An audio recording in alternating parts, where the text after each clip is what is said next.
শেখ হাসিনার বোনের মেয়ে সেখানে সংসদ সদস্য এবং ভাগ্যক্রমে তিনি হয়েছিলেন মন্ত্রীও।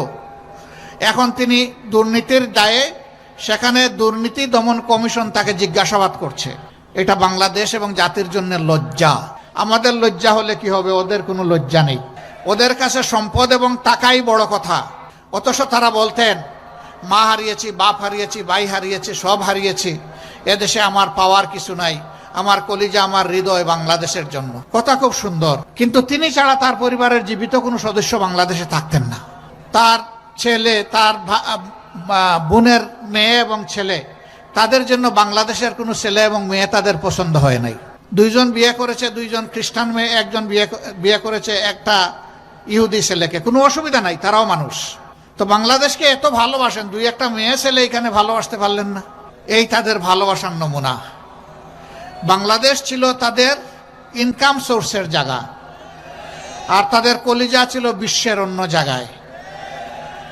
এই দেশের প্রতি তাদের দুঃখ দরদ থাকবে না, এটাই স্বাভাবিক। বলবেন তা গেল শেখ পরিবারের ব্যাপার, তাদের তো আরো অনেক এমপি ছিল, মন্ত্রী ছিল। খোঁজ নিয়ে দেখেন, সবগুলার ছেলে মেয়ে এখন বিদেশে, পরিবার বিদেশে। কোথায়? বেগমপাড়ায়। বাংলাদেশের শিক্ষাকে শেষ করে দিয়েছে। শেষ করবে না কেন?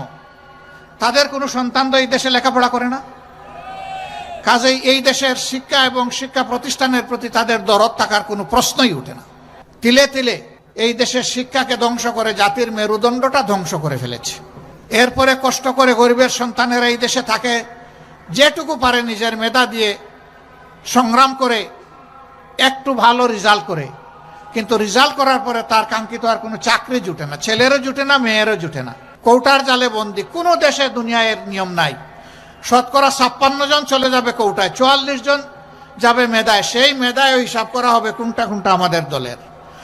আওয়ামী লীগ যেটা করবে না, নিঃশর্ত আনুগত্য স্বীকার করবে না, তাদের কোনো চাকরির জায়গা বাংলাদেশে নাই।